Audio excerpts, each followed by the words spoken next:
Precons are a good way to get started in Commander if you're a new player. The decks are generally built and balanced to be fairly competitive, and they could easily be upgraded to be more competitive depending on which play group you're with. So today's deck is an upgraded version of Wyleth, Soul of Steel. He's a 2/2 trample. Whenever he attacks, you draw a card for each aura and equipment attached to it. Now, white and red, or Boros, tends to be real weak in Commander in terms of card draw and ramp. So having a commander that allows you to draw cards for the equipments and auras attached to it is a real plus, and it makes it easier to overcome some of its weaknesses. So this deck is obviously going to be an artifact and enchantments matters deck. All right. So some of the artifacts that I run in this deck. First, for mana ramp, we have Mana Crypt. It's a very valuable card. Lets you add 2 to your mana pool, and there's a 50-50 chance that you'll take some damage, but for 0 casting cost, it's pretty huge in Commander. Got the staple Soul Ring, Boros Signet,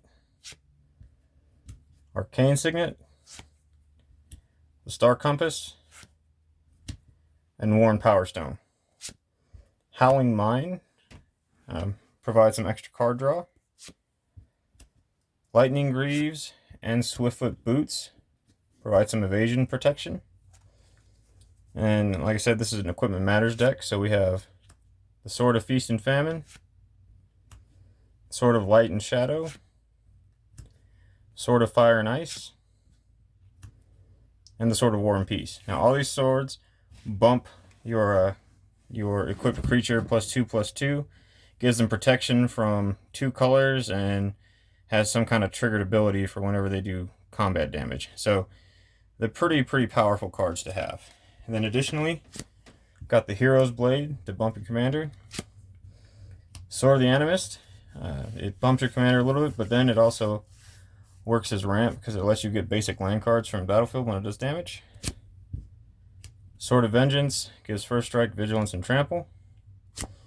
Ember Cleave, super powerful in this deck, gives creatures +1/+1 and double strike, and it can be really cheap to cast depending on how many creatures you have attacking. The Loxodon Warhammer, Mask of Avacyn, Fire Shrieker, Sunforger. It's another powerful card in this deck. You unattach it, search your library for a red or white instant card with a converted mana cost of 4 or less, and cast that card without paying its mana cost. Then shuffle your library.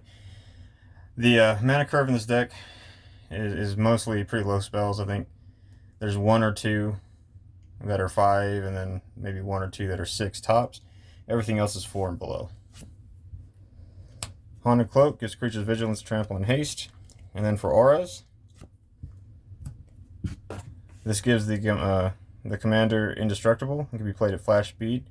Since these spells really should be targeting Wyleth himself, this should be able to be played at flash speed. And it's pretty cheap. And Unquestioned Authority gives protection from creatures. And as does Spirit Mantle. There's some enchantments that really help out in this deck a lot.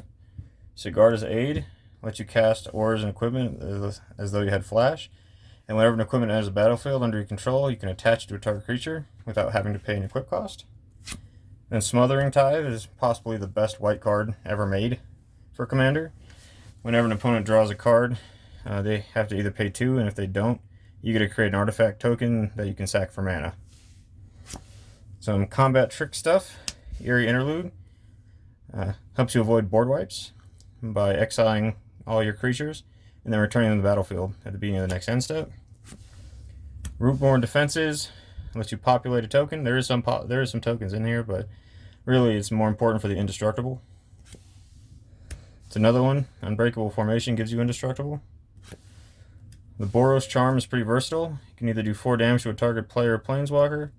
Permanents you control can gain indestructible till end of turn, or a target creature gains double strike until end of turn. So you can use it as evasion. You can use it to hammer in some extra damage. It's a pretty good card. To mirror Battle Rage, gives a creature double strike, and if it's a creature with power 4 or greater, it gets trample too. So if you equip your commander correctly, you could end up with a lot of value out of this card. Deflecting Palm, it prevents damage to you by a singular source, and then it deflects that much damage right back on that source's controller. So pretty good combat trick. Return to Dust allows you to exile artifacts and enchantments. If you do it during your main phase, you get to exile one of each or two of each, like 2 artifacts or 2 enchantments. Pretty solid card. Path to Exile, some solid spot removal. Generous Gift, it's kind of like Beast from Within, but it gives you an elephant instead of a beast. Still, it's good for some spot removal. Swords of Plowshares, exile it. Exile a creature and its control against life equal to power. Pretty good. Some more tricksy stuff. Master Warcraft. You have to cast it before the attacks are declared, but you get to choose which creatures attack and which creatures block. So, pretty impressive. Dawn Charm's another versatile spell.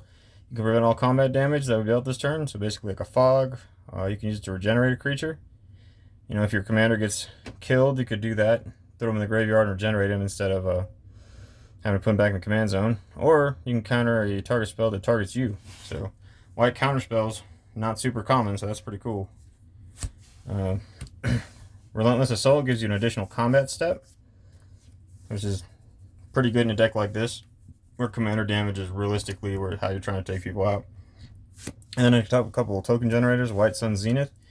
You create 2/2 white cat creature tokens, and it shuffles back in your library. And then Martial Coup serves as potentially as a board wipe. Like if you can create at least 5 tokens, then you can wipe the board at the same time. So it's pretty impressive in a deck like this. And then some creatures to help round you out and build the shared abilities on the board, because that is the other aspect of how this deck works. If the idea is to get creatures on the board with different abilities, and then utilize Audric to let those abilities be shared by everybody. So we've got the Serra Ascendant. He's a 1/1 with lifelink. If you only have 30 or more life, he starts with +5/+5 and has flying. So potentially you can have a 6/6 flyer with lifelink on turn 1. Pretty good. SRAM, Senior Edificer. Whenever you cast an aura, equipment, or vehicle spell, draw a card. So good for some card draw. Stoneford Mystic lets you tutor for an equipment, put it in your hand. And then also lets you put equipment cards from your hands directly onto the battlefield. Pretty good in a deck like this. Relic Seeker. It's another tutor to get equipment.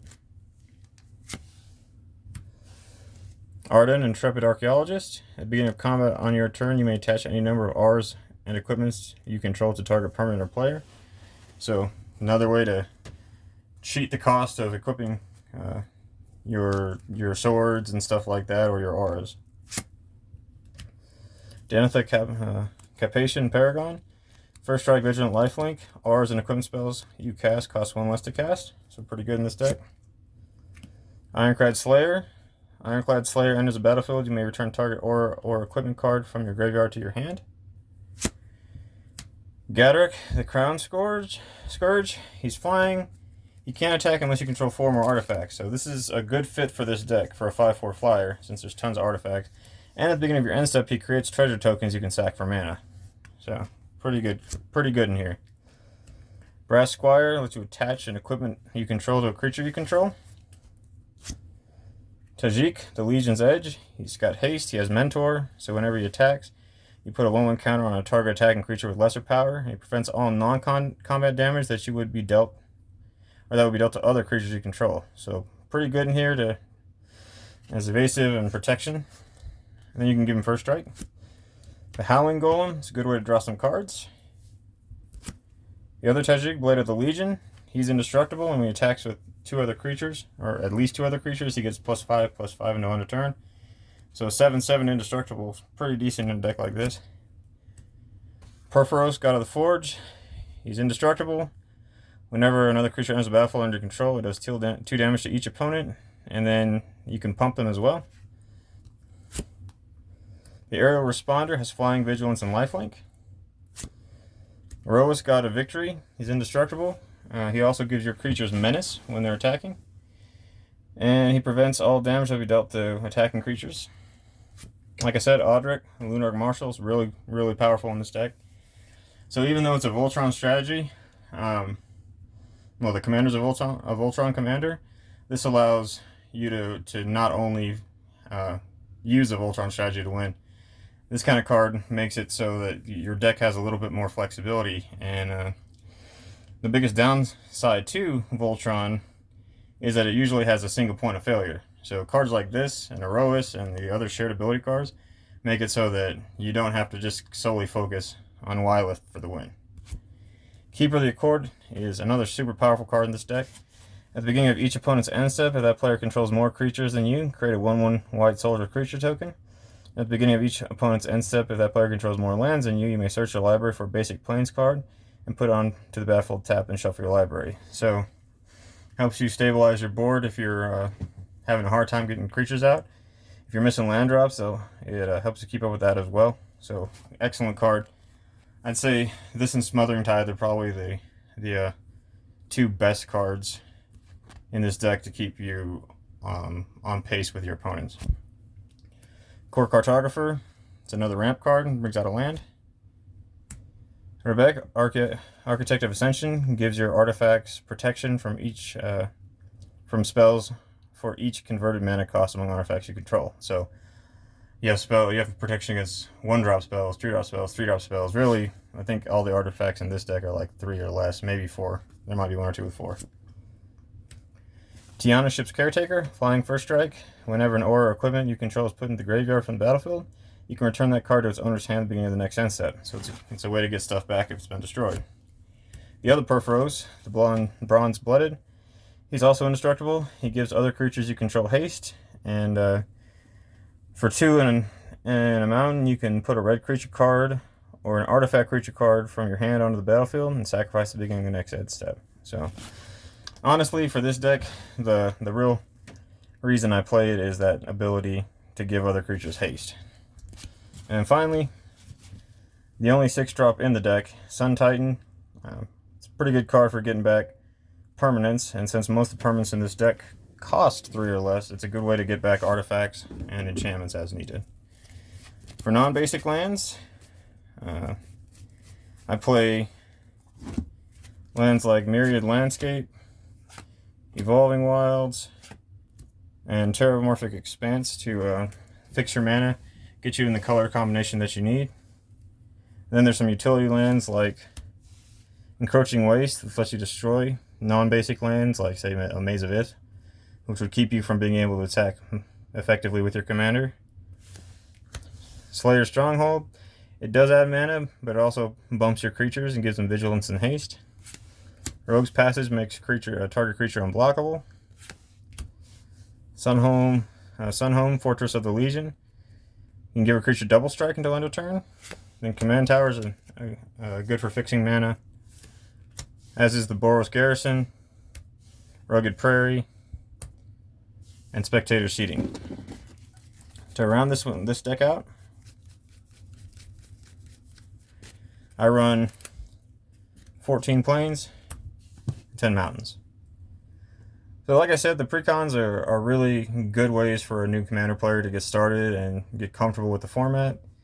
You can upgrade a commander deck, and commander decks usually cost somewhere between like $25 and $40 when they come out. And I played Wyleth. I played this deck 2 or 3 times now, and even if I haven't won, like I've won I think once, but even in my losses, I've been able to make some pretty impactful plays during the game. So it was fun.